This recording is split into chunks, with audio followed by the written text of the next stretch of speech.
ফেব্রুয়ারি অত্যন্ত গুরুত্বপূর্ণ, কারণ জয়শঙ্কর তিনি যাচ্ছেন ওয়াশিংটনে রেয়ার আর্থ মেটেরিয়াল যে বৈঠকটা হবে সেই বৈঠকে যোগ দিতে। তার আগে ভাগেই কি এফটিএ চুক্তিটা সেরে ফেলা হলো?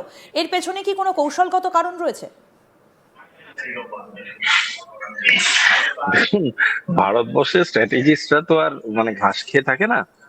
তারাও মানে আপনাদের মতন এই দুপুরে ভাত ডালি খায়, সুতরাং তারা জানে যে কখন ঠিক কোন ঘুঁটিটা খেলতে হয়। এবং সব থেকে বড় কথা, রেয়ার আর্থ মেটেরিয়াল আগামী দিনের ওয়ার্ল্ড ইকোনমিকে তৈরি করবে। শুধু তাই নয়, নিউক্লিয়ার সায়েন্স বা নিউক্লিয়ার প্রজেকশন যেটা ভারতবর্ষ দেখিয়েছে, সেই নিউক্লিয়ার প্রজেকশনের মধ্যেও এই rare earth metal is a very important factor. এবং আগামী ডেটে দাঁড়িয়ে ভারতবর্ষ যেটা চেষ্টা করছে সেটা হচ্ছে ইলেকট্রিফিকেশনের যে একটা ট্রানজিশনাল মডেল, সেই ট্রানজিশনাল মডেলের জন্যও এই রেয়ার আর্থ প্রপার্টিটা খুব প্রয়োজনীয়।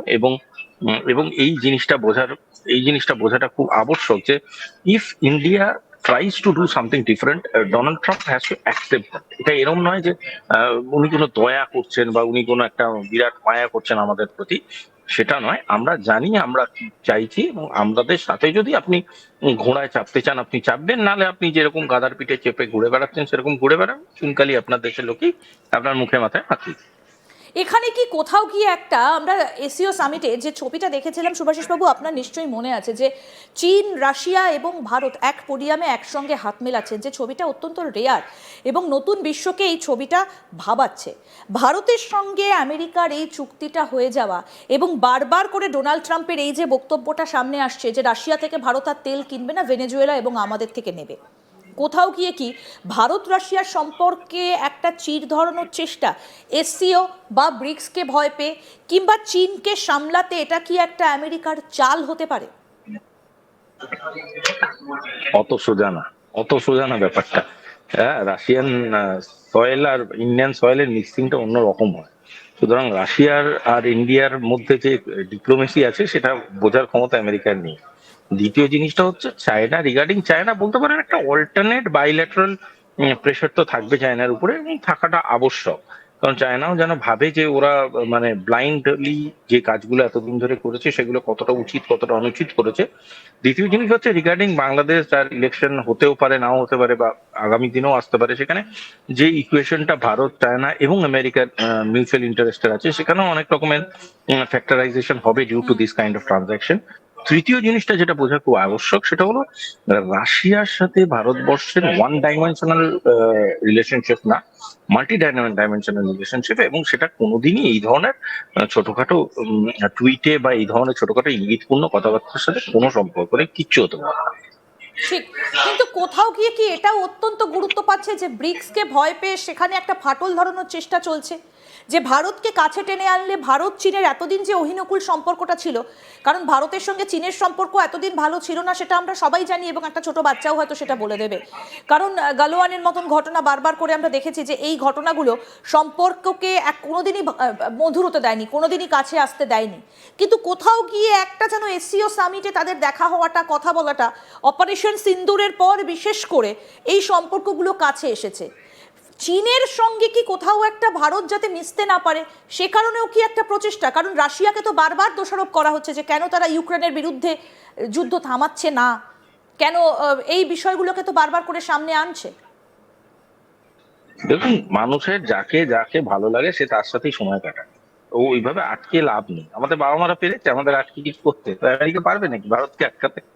কোনোদিনই সম্ভব না। ভারতবর্ষের যাদের যাদের সাথে ট্রানজাকশনাল রিলেশন করতে ইচ্ছা করবে করবে। দেখুন, একটা জিনিস আছে ইন্টেলেকচুয়াল সোভারেনিটি বলে, বা আপনি বলতে পারেন ডিপ্লোম্যাটিক সোভারেনিটি বলে। আমরা যদি মনে করি কোনো দেশের সাথে কোনো রকম কোনো সম্পর্ক গেলে আমাদের পক্ষে সেটা ফায়দামান, আমরা তাই করবো।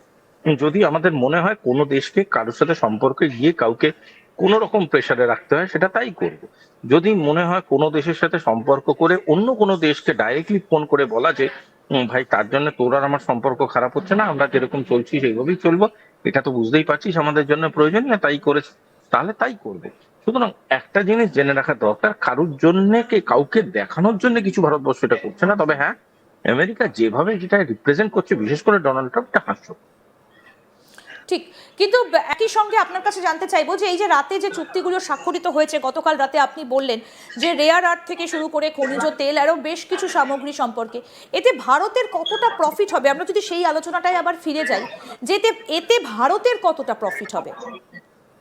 এখন ফিউচার নিউক্লিয়ার সোসাইটি যেটার কথা আমরা ভাবছি, বা ফিউচার নিউক্লিয়ার এনভায়রনমেন্ট যেটার কথা আমরা ভাবছি, সেটা তো বোম গোলা বন্দুকের ব্যাপার নয়। সেটা ধরুন আপনার ইলেকট্রিফিকেশন, ইন্ডাস্ট্রিয়াল ইলেকট্রিফিকেশনের প্রসেসটা চেঞ্জ হয়ে গেল, সেখানে ধরুন অটোমেশনের প্রসেস চেঞ্জ হয়ে গেল, industrial outlook of nuclear science change হয়ে গেল। সুতরাং as a whole nuclear therapy হয়ে গেল গোটা গোটা দেশটা। এবং সেই ধরনের জিনিস করতে গেলে তো প্রচুর এনার্জি ইকুয়েশন করতে হবে, প্রচুর এনার্জি রিজার্ভ তৈরি করতে হবে, প্রচুর এনার্জি সিকিউরিটি নিয়ে কাজ করতে হবে। এই সব প্রসেসগুলোকে যদি আমরা কোনোভাবে অ্যালাইন করি, সেইখান থেকে আমরা বলতে পারি যে Bharatvarsha is right on track. এবং এমন কিছু ঘটনা ঘটাতে চলেছে, যেই ঘটনাগুলোর জন্য এইগুলো হচ্ছে প্রিলুড অফ দ্য স্টেপস। আগামী ব্রিক্স প্রেসিডেন্সিতে এর আমরা নেক্সট স্টেপ দেখতে পাই। ঠিক, এবং একই সঙ্গে যদি আমরা গোটা বিশ্বের সঙ্গে একটু এই তুলনাগুলোতে আসি, যে ভারতের কার কার সঙ্গে এফটিএ স্বাক্ষরিত হয়েছে, আমরা কিছুদিন আগে যদি পরপর নজর রাখি, যে সৌদি আরবের সাথে হয়েছে, অস্ট্রেলিয়ার সঙ্গে একটা চুক্তি স্বাক্ষরিত হয়েছে, ইইউ এর 27টা দেশের সঙ্গে একটা চুক্তি স্বাক্ষরিত হয়েছে, এবার আমেরিকা। এর আসল যে বিষয়টা, অর্থাৎ এই যে এফটিএ এতগুলো দেশের সঙ্গে চুক্তি হওয়া, এটা কি কোথাও গিয়ে একটা ডোনাল্ড ট্রাম্পকে ভাবাচ্ছে? তাই কি তাদের কাছে ভারতের বাজারটা হারিয়ে যাবে? বা এই যে ভারত এবং চীন বিশ্বের তো সব থেকে বড় বাজার এই দুটো দেশ, কারণ এখানে জনসংখ্যা অনেক বেশি, বাজার হারানোর ভয়ে, বা তাদের যে একটা পুরনো অ্যালাই ইইউ, বা এই যে ইউরোপ, আমেরিকার তো সব থেকে বড় অ্যালাই, তাদের সঙ্গে কম্পিটিশন করেই কি ডোনাল্ড ট্রাম্প এগিয়ে এলেন কোথাও গিয়ে? আমি একটা সহজ কথা আপনাকে বলছি, জল যেদিক দিয়ে যাচ্ছে তেলও সেদিকে বয়। জল আর তেলের মুভমেন্টটাকে গ্লোবাল ম্যাপে যদি দেখেন, তাহলে বুঝতে পারবেন ভারতের এই ট্রিটিগুলো কেন ইম্পর্টেন্ট, কেন অস্ট্রেলিয়া ইজ ইম্পর্টেন্ট, কেন আজকে চাইনিজ রিলেশনশিপ ইজ ইম্পর্টেন্ট। আমরা কিছু বছর আগে দেখেছিলাম একটা মেরিটাইম ওয়েলফেয়ার নিয়ে একটা গোটা এনার্জি উইক কাটিয়েছিল। কেন করেছিল?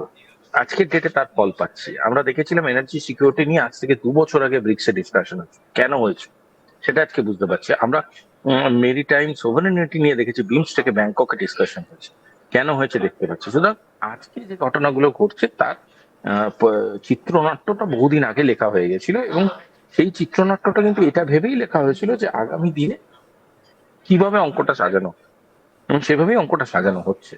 এবং তার জন্য বলা যেতে পারে আজকের ডেটে একটু ওয়েট করুন, আগামী 6-8 মাস বাদে হয়তো এমন বহু রকমের ঘটনা ভারত ঘটাবে যেটা সবাইকে অবাক করবে। কিন্তু এর সঙ্গে পাকিস্তান, আমি আপনাকে একটু আপনার কাছ থেকে আরেকটা বিষয় জানতে চাইবো, যে এই যে সিন্ধু জলবন্টন চুক্তি, ওয়ার্ল্ড ব্যাংকের তরফ থেকে বলা হয়েছিল ভারত তাতে কোনো রকম কোনো ইন্টারেস্ট দেখায়নি, উল্টে আমেরিকার সঙ্গে ভারতের এই চুক্তি, পাকিস্তান তা